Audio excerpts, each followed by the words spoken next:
नमस्ते। कहानियाँ दिल की में आपका एक बार फिर से स्वागत है।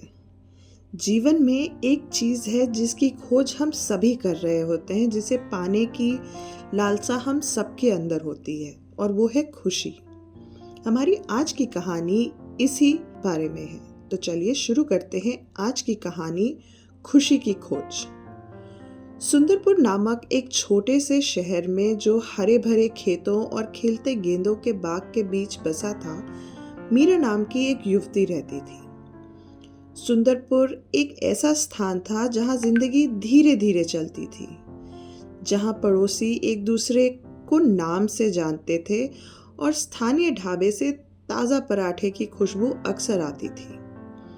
फिर भी मीरा के दिल में एक बेचैनी थी जो उसके हर कदम का पीछा करती थी। बाहर से मीरा की जिंदगी बिल्कुल परफेक्ट लगती थी।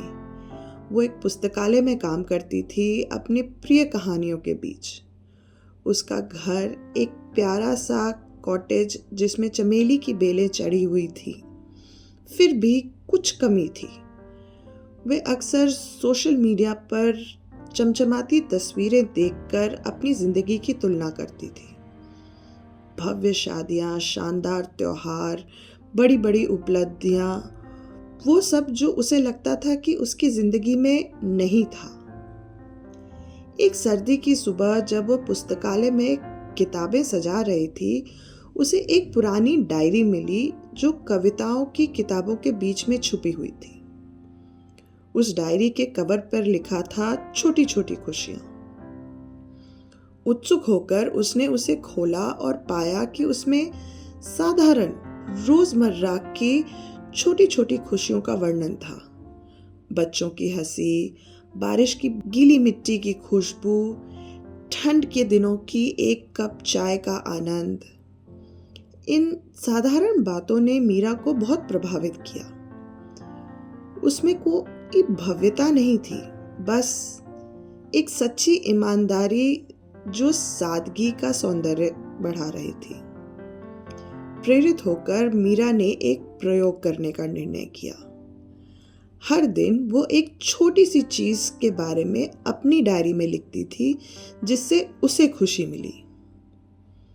उसकी पहली एंट्री पुस्तकालय की खिड़की से छनकर आती धूप, जो लकड़ी की फर्श पर अलग अलग पैटर्न बना रही थी, उसकी थी। अगले दिन उसने कोयल के गीत के बारे में लिखा।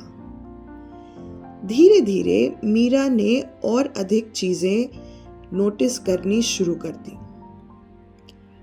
आग में लकड़ी के चटकने की आवाज, वो चाय वाले की मुस्कुराहट, सुबह की सैर में घास पर नंगे पांव चलने का एहसास, ये सब धीरे धीरे उसकी बेचैनी को कम करने लगा।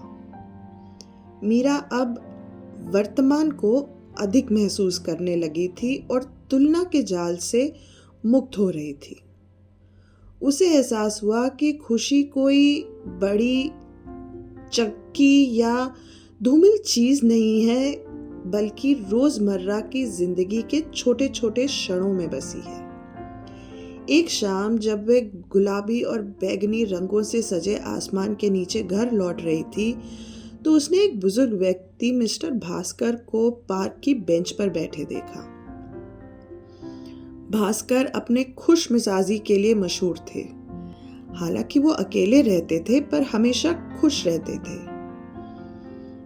जिज्ञासावश मीरा ने उनसे उनकी खुशी का राज पूछ ही लिया। भास्कर जी ने मुस्कुराते हुए कहा, बेटा, बात सीधी है।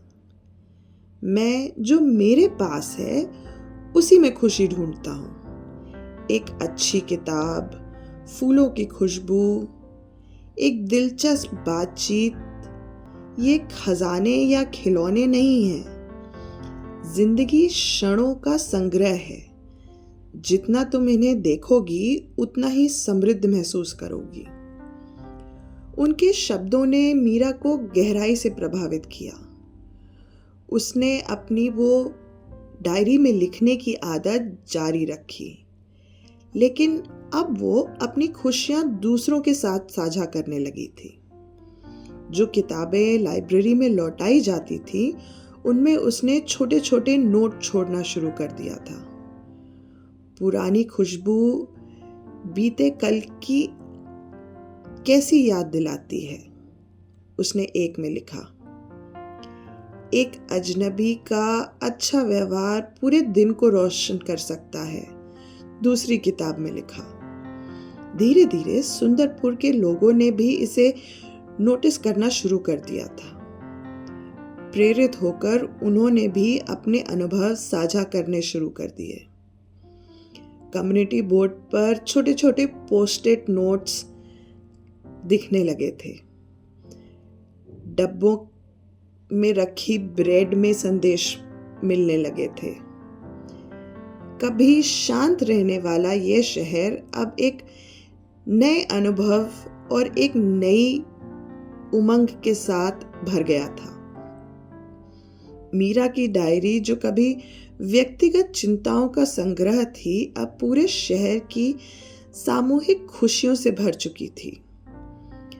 किसी बच्चे का रंगोली बनाना, दिवाली की रोशनी पर कविता लिखना, एक बुजुर्ग महिला की अपनी शादी की यादें, सभी साधारण लेकिन बहुत ही गहरे थे। सालों बीत गए और मीरा ने अपनी इस आदत को बनाए रखा।